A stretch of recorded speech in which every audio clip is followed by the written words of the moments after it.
नयालोक studio में आप सभी का स्वागत है। बासंती परिवेश में चैत्र शुक्ल प्रतिपदा के नव वर्षारंभ में आप सभी को हम नयालोक के परिवार की ओर से शुभकामना, बहुत बहुत अभिनंदन। ऐसे समय जब प्रकृति अपनी वासंती छटा से नौ पल्लव और नौ पुष्पों से आच्छादित हो जाती है, मंद मंद सुगंधित वायु से वातावरण मह महकने लग जाता है। हर पेड़ों से नई कोपलें फूट जाती हैं। ऐसे समय जब प्रकृति अपने वैभव का उत्फुल्ल रूप प्रदर्शित करती है, ये हमारे नव वर्ष का शुभारंभ होता है।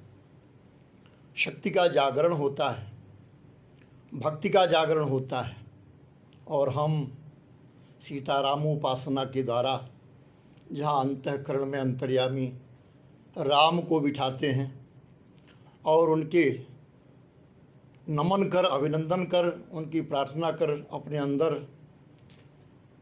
अर्थ धर्म काम मोक्ष चतुर्पुरुषार्थ की प्राप्ति के लिए सीताराम को जागृत करते हैं, वहीं चारों पुरुषार्थों को परिपूर्ण करने के लिए देवी की उपासना करते हैं।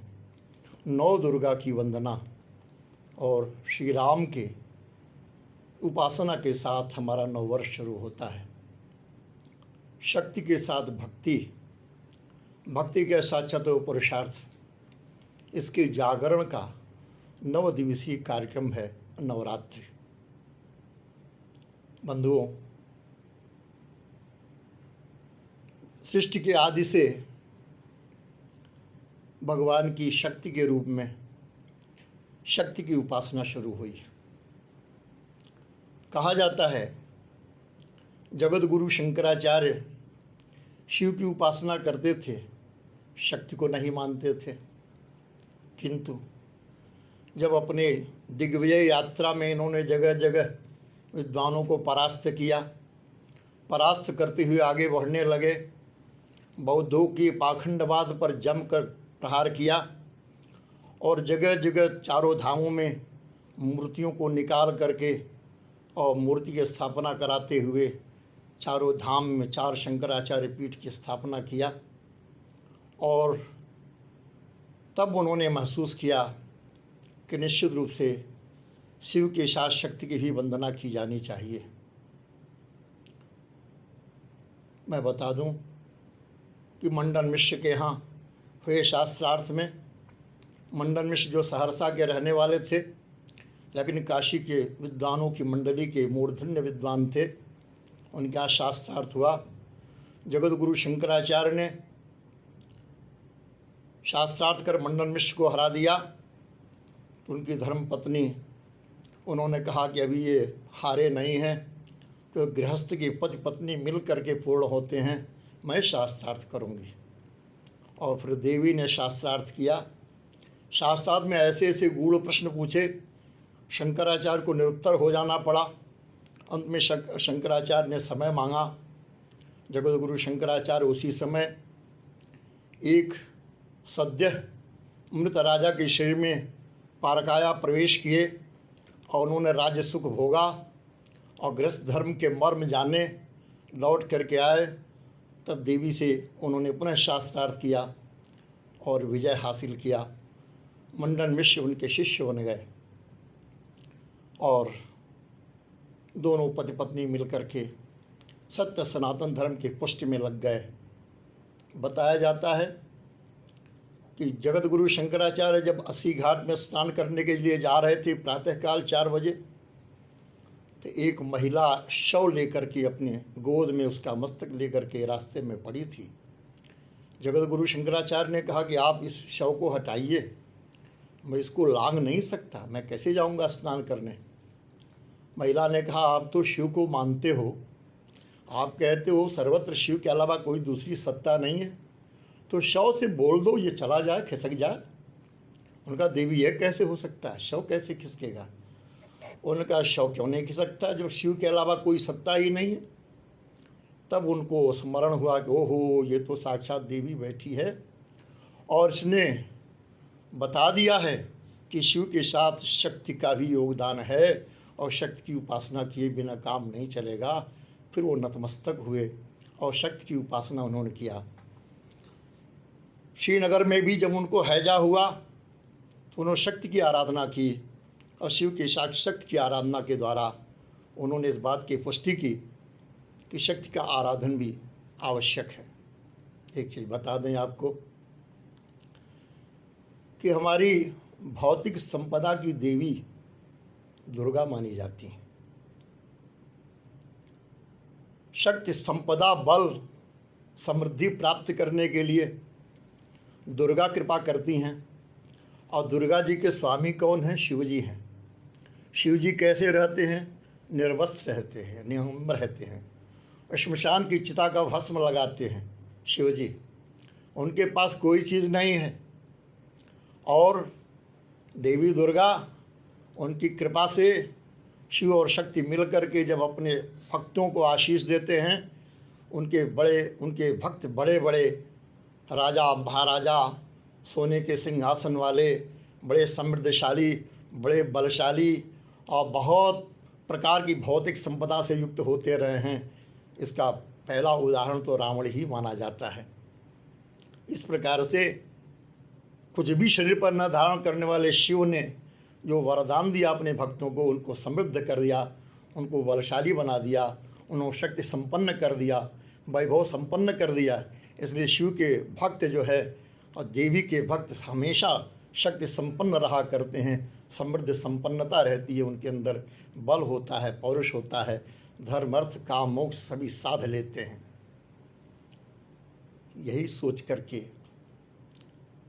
हर गांव में, हर राज्य के हर गांव में देवी का मंदिर आपको दिखाई पड़ेगा।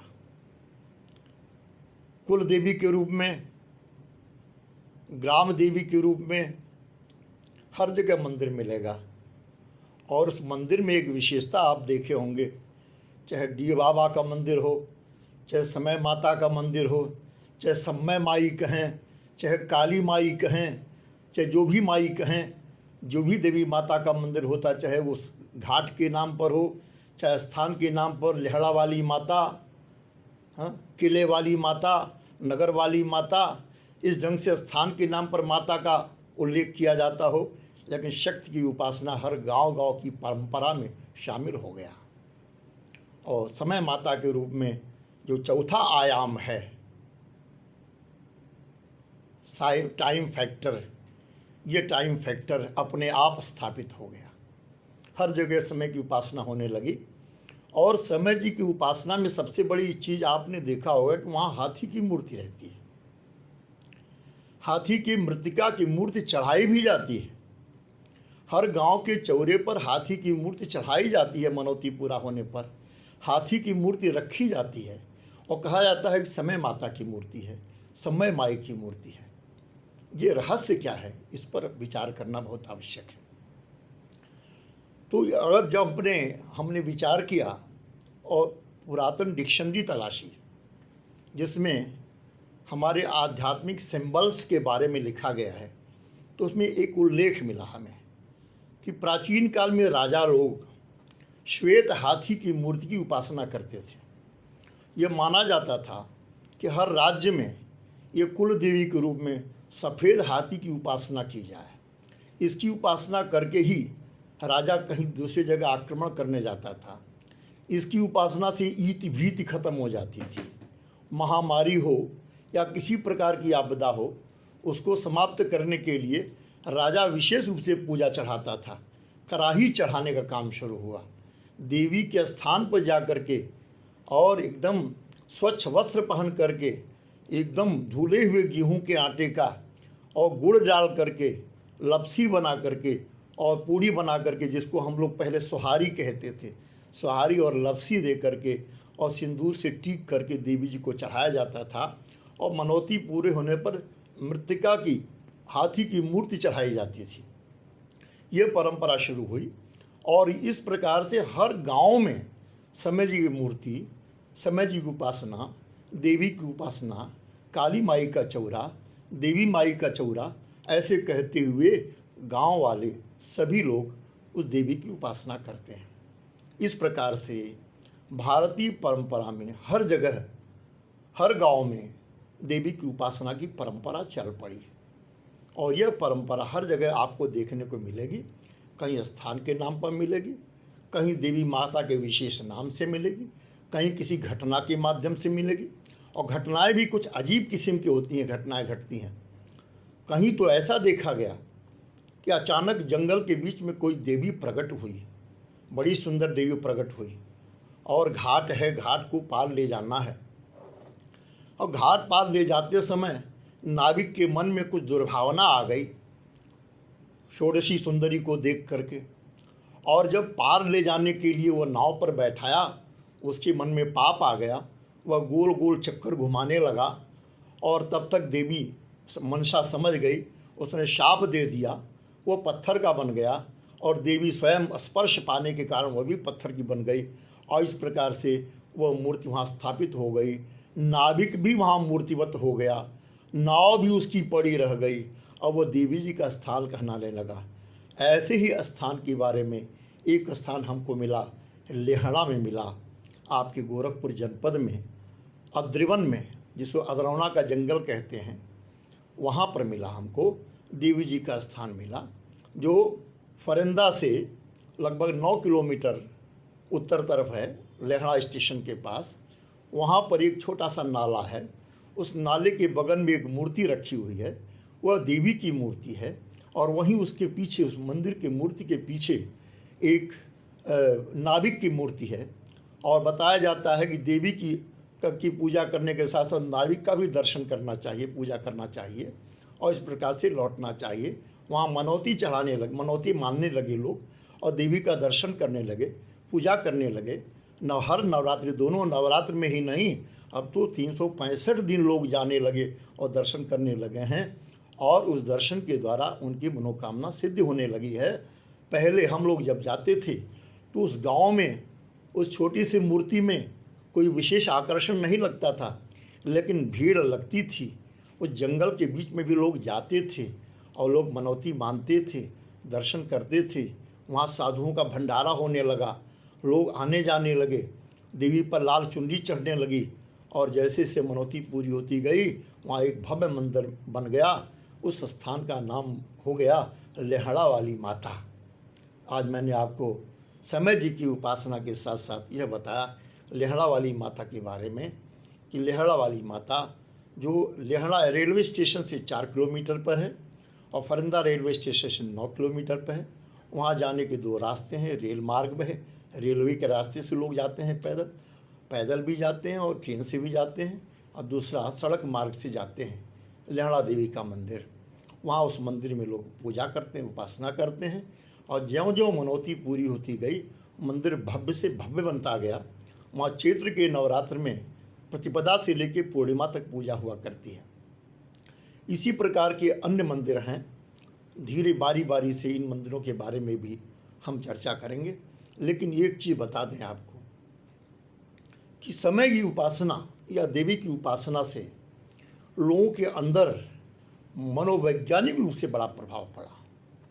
मनोवैज्ञानिक रूप से ये प्रभाव पड़ा, दिन भर अपने काम, अपने व्यवसाय में थके हुए लोग देवी के मंदिर में जाकर के जब मस्तक नमन करते हैं तो उन्हें लगता है कि हमारी मन की कैथारसिस हो गई, हमारी पीड़ा खत्म हो गई।